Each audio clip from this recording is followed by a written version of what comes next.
Halo guys, apa kabar kalian semuanya ya?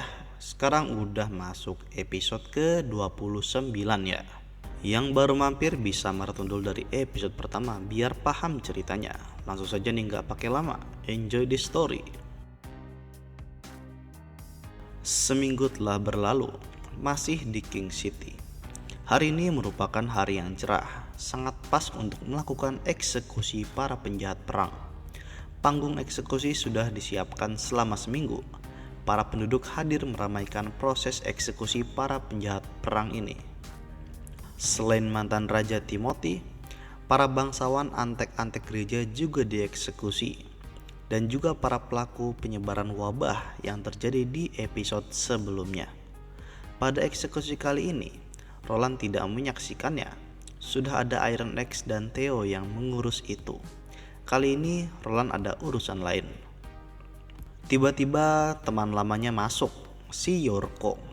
Dia dipanggil Roland ke sini untuk memberitahu jabatan resmi yang dimintanya di episode sebelumnya.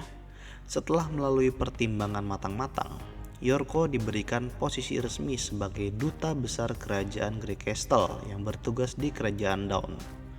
Posisi duta besar ini setara dengan posisi kebangsawanan Earl. Jadi kalau bertemu raja dari kerajaan lain, maka akan diperlakukan secara hormat. Nantinya Yorko akan tinggal di kota Glow, kerajaan Dawn. Walaupun terlihat banyak pertimbangan, sebenarnya Roland nyuruh Yorko ke kerajaan Dawn mah karena cewek di sana cakep-cakep.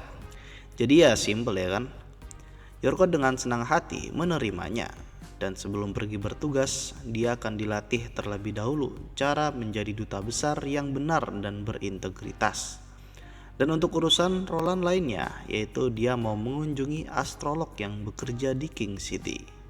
Menggunakan balon udara tanpa berlama-lama mereka sampai di lokasi. Semuanya sudah diamankan, seperti batu dewa dan hal-hal mencurigakan lainnya. Roland mulai berbicara dengan ketua astrolog di sana, namanya astrolog bintang dispersi. Aneh kan? Masa namanya gitu? Karena mereka punya budaya mengganti nama setelah menemukan gambar bintang baru. Dan ini adalah kehormatan bagi para astrolog. Lalu masuk intinya. Roland ingin meneliti rasi bintang. Apakah sama dengan dunianya dulu di bumi? Singkat cerita, setelah diperiksa satu persatu, Roland menyimpulkan kalau rasi bintang di dunia ini tidak sama dengan yang di bumi. Berarti dunia yang Roland tempati ini posisinya sangat berbeda dengan bumi. Mungkin beda galaksi, entahlah. Tapi menurut Roland, dunianya sekarang lebih mendekat ke pusat galaksi. Karena bintang-bintang lebih berdekatan dibandingkan saat di bumi dahulu. Tiba-tiba Roland mau menutup asosiasi astrologi di sini dan memerintahkan para anggotanya untuk pindah ke kota Neverwinter dan melakukan penelitian di sana. Tapi ketua astrologi itu menolak karena leluhur Roland, Wimbledon, ini melarang siapapun untuk menutup asosiasi astrologi yang bertujuan mencari misteri kebenaran dunia melalui pengamatan bintang di langit. Tujuan utamanya adalah mencari bintang kehancuran berwarna merah. Mendengar itu Roland kaget. Sama seperti yang dikatakan Agatha dan juga yang tertulis di manuskrip kuno tentang perang kehendak dewa melawan iblis. Tanda-tandanya adalah kemunculan bintang berwarna merah yang dijelaskan pada episode-episode sebelumnya. Asosiasi astrologi sudah sangat lama mencari bintang itu agar dapat memprediksikan bencana dahsyat melalui garis edar dan pergerakan bintang tersebut. Roland paham di sini. Kedepannya dia akan mengirimkan alat pengamatan yang lebih efisien. Ya mungkin teleskop modern lah atau apa. Saat pulang, mereka berdiskusi tentang bulan merah itu. Menurut Sylvie, ada sisa-sisa federasi penyihir dari 4 abad yang lalu membawa berita itu ke sini dan memerintahkan astrolog untuk menelitinya dari langit. Jadi nggak mungkin mereka meneliti sesuatu yang sia-sia. Tapi hal itu masih ambigu karena Roland sudah membaca catatan rahasia para leluhurnya. Mulai dari leluhur Wimbledon sebelum berdirinya kerajaan Grey Castle. Gak ada yang menyebutkan mengenai astrologi dalam catatannya. Mungkin ada seseorang yang menghapusnya atau memang dari awal sudah rahasia, entahlah. Sementara itu, di wilayah utara kerajaan Grey Castle, Calvin Kant, Duk wilayah utara Grey Castle, sangat kaget mendengar laporan kekalahan Timothy dalam waktu tidak sampai 1 hari. Pelapornya itu melihat kedahsyatan senjata api yang wah gila sih. Selain itu, kesatria gila juga nggak bisa menghentikan kekuatan Roland Wimbledon. Kepala keluarga Kant ini sangatlah syok mendengarnya. Dia merasa kehidupan yang tenang tidak lama lagi akan sirna, karena keluarga Kant ditunjuk oleh Timothy agar menjadi Duke. Lalu 4 hari yang lalu, dia sudah mengirimkan pasukan ke King City untuk mendukung Timothy dalam berperang melawan Roland. Karena Timothy sudah kalah, pasti Roland akan melihatnya kurang lebih seperti pemberontak lah. Lagi panik, anaknya datang. Dia bernama Edith Kant, putri tertua Duke Kant. Mendengar penjelasan bapaknya, Edith heran. Memangnya sedahsyat apa senjatanya Roland sampai-sampai senjata berat seperti terbucat dan balista ditambah tembok besar itu gak bisa menahan kekuatan serangan Roland. Ternyata kekalahan ini menjadi alasan kenapa Edith gak mau dinikahkan dengan Timothy. Karena keadaan telah genting, Edith mengusulkan taktik agar keluarga Kant tidak dianggap pemberontak oleh raja baru Roland Wimbledon. Langkah pertama adalah panggil seluruh pasukan yang lagi OTW ke ibu kota secepatnya, dan semoga masih sempat. Kedua, harus proaktif mendukung pemerintahan Roland Wimbledon, karena keluarga Kant menjadi Duke karena Timothy, dan pasti banyak keluarga-keluarga bangsawan bawahannya mendukung Timothy juga. Jadi agar mendapatkan kepercayaan Roland, seluruh keluarga bawahannya itu harus diajak untuk mendukung Roland. Jika ada yang memberontak, harus dieksekusi dan hadiahkan kepalanya ke Roland Wimbledon. Gak pakai lama, malamnya diadakan perjamuan makan-makan keluarga bangsawan wilayah utara, sekaligus membahas mengenai kudeta Timothy. Ada kepala keluarga yang gak peduli siapapun yang menjadi raja, selama dia gak ikut campur urusan wilayah utara. Dan ada juga yang dendam karena saudaranya dibunuh oleh Roland. Dan kesimpulannya, pertemuan malam itu kacau balau.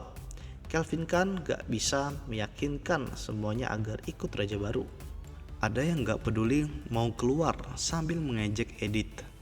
Menurutnya kalau keluarga Kant mau selamat, mereka harus menyerahkan Edith Kant dalam keadaan terikat. Karena gak peduli situasinya, pasti dia akan menjadi ratu berikutnya. Tiba-tiba trot, fatality, langsung dibunuh dong. Dan penjaga di luar sana sudah disikat semua sama Edith. Wah, keren nih, cakep-cakep. Aduh, mekaniknya bukan kaleng-kaleng ya. Langsung gak pakai lama, Calvin memerintahkan untuk menangkap kepala keluarga yang memberontak kepada Roland Wimbledon. Sempat ada sedikit perlawanan dari salah satu kepala keluarga, tapi dengan mudah disikat oleh Edith Kant. Emang nih cewek cakep dan tidak lemah.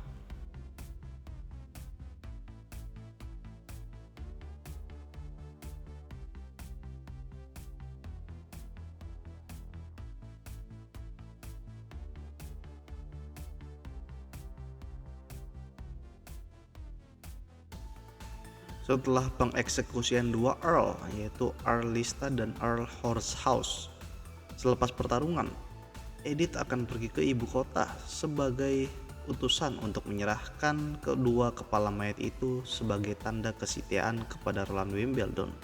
Semoga diterima niat baik keluarga Duke Kant ini.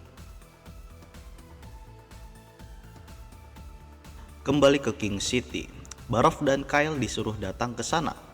Baroff sangat bernostalgia melihat keindahan King City entah berapa tahun yang lalu semenjak dia ditugaskan mengurus pemerintahan di Border Town. Tujuan Baroff kesini sebenarnya mau mengurus pemindahan kekuasaan seperti upacara penobatan dan lain-lain. Tapi Roland malah nggak mau melaksanakan penobatan dulu karena persiapannya benar-benar lama dan ribet. Jadi itu sangat mengganggu operasional Roland ke depannya. Dan si Kyle Sici, dia di sini mau merekrut kimyawan di King City untuk bekerja di kota Neverwinter. Lalu mereka pergi ke asosiasi alkemis King City untuk menaklukkan sekaligus merekrut para alkemis. Singkat cerita, mereka sampai di tempat. Pertemuan dengan anggota asosiasi alkemis awalnya mah adem-adem aja. Tapi tiba-tiba mereka sombong dan menegaskan bahwa Setiap alkimia terbuat dari jumlah emas royal yang sama. maksudnya ya mahal gitu kalau mau meneliti alkimia. Jadi anggarannya harus gede. Di sini Roland malah curiga dengan mereka. Karena pas Roland bikin lab penelitian kimia itu tuh nggak mahal-mahal amat, tapi produknya sangat profitable, seperti sabun dan parfum. Sedangkan asosiasi alkimia di sini minta anggaran gede tapi nggak kelihatan kemajuannya. Mana hayo nih? Gak pakai lama, Kyle Sici maju untuk menguji kemampuan pengetahuan asosiasi alkimia King City. Dengan kata lain, adu mekanik. Hahaha. Singkat cerita, Kyle Sici dengan mudah menebak semua formula reaksi yang diujikan. Tapi ada salah satu yang gak senang. Menurutnya, Kyle harus menuliskan formula yang belum ada yang tahu. Kyle dengan senang hati mendemonstrasikan reaksi pengubahan batu menjadi emas.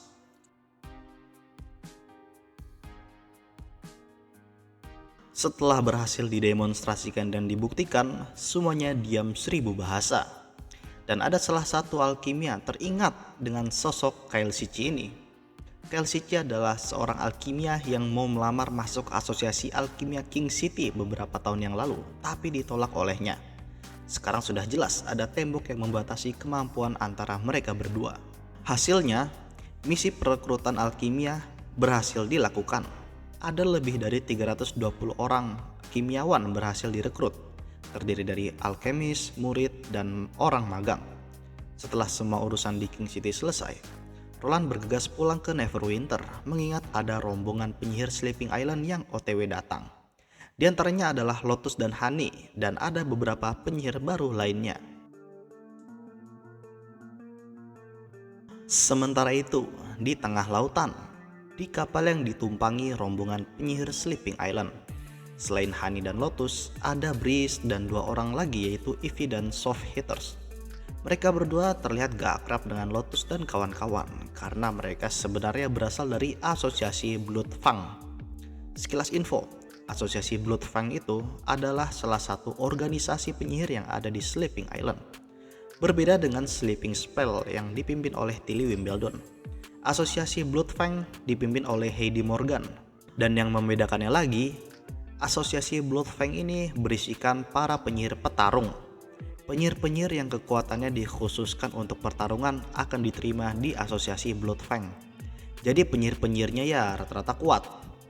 Tapi mereka menjadi sombong dan biasanya mendiskriminasikan penyihir-penyihir non-petarung yang ada di Sleeping Island. Tilly mengirim mereka berdua agar mereka bisa melihat kalau penyihir non-petarung sebenarnya sangat bernilai di kota Neverwinter. Jadi kedepannya mereka nggak bisa meremehkan penyihir non-petarung lagi. Sementara itu, Roland dan Anna baru aja bangun tidur. Waduh, abis enak-enak nih semalam. Hari ini adalah hari kedatangan penyihir Sleeping Island. Seperti biasa, mereka disambut dengan makan-makan dan setelahnya mendiskusikan mengenai Ivy dan Soft Hater yang berasal dari asosiasi Bloodfang. Roland gak menyangka jika di Sleeping Island ada organisasi lain. Dan untuk kekuatan mereka berdua, Ivy bisa membuat kurungan yang bisa mengurung musuh yang kekuatannya bahkan lebih kuat darinya. Bahkan Ash gak bisa lolos saking kuatnya kurungan itu. Dan untuk Soft Hater, dia mempunyai kekuatan untuk menempelkan benda. Melihat ini, Roland mengetahui apa maksud Tilly mengirimkan mereka berdua. Apakah untuk menangkap iblis? Tapi itu nanti dulu, resikonya masih terlalu besar. Singkat cerita, Roland melakukan tes kekuatan para penyihir baru. Mulai dari Soft Hater, kekuatannya bisa merekatkan benda secara absolut. Ya, ini kayak lem Korea lah. Kalau menggunakan semua kekuatannya untuk sekali nempelin, maka itu akan bertahan selama beberapa dekade. Dan benda terbesar yang pernah ditempelkan adalah konstruksi tembok batu yang ada di Sleeping Island.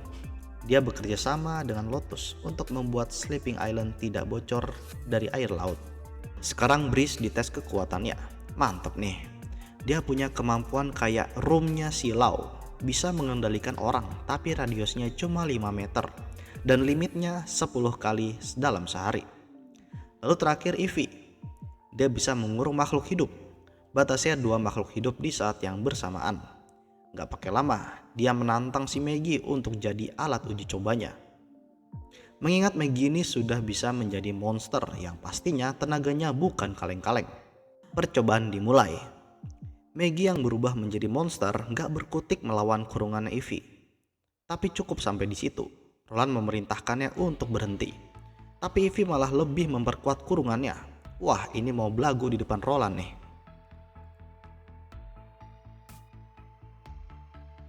Lightning kesal di situ. Sahabatnya yang gak salah apa-apa disakiti begitu aja.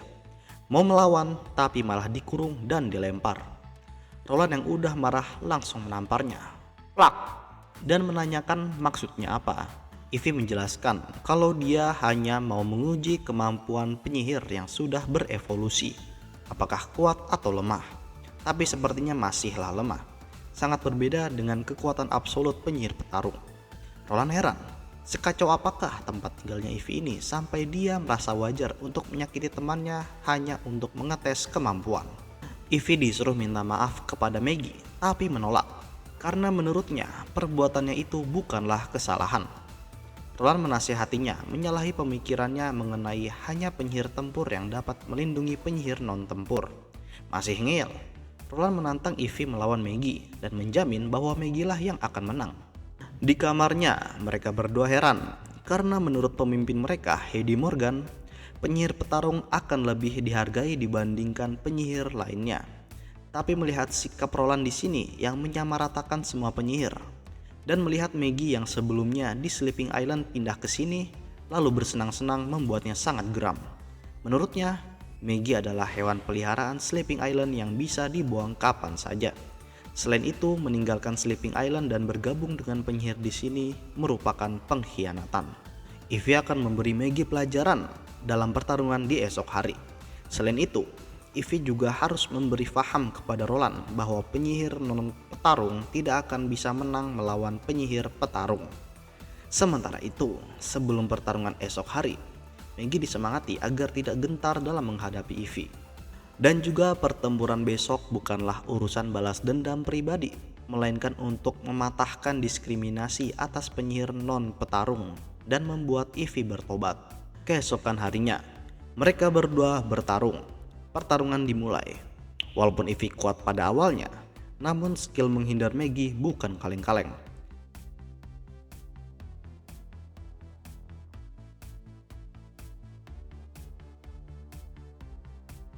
Selain itu, ditambah pistol yang digunakannya. Ivy nggak berdaya dalam menghadapi revolver yang ditembakkan terus-menerus. Untungnya itu peluru karet. Kalau peluru biasa, pasti udah mati tuh. Cerita bersambung. Ya udah guys, gitu dulu aja. Jangan lupa kalau suka di like, subscribe, dan share sebanyak-banyaknya. Terima kasih, sampai jumpa di video selanjutnya. Ciao.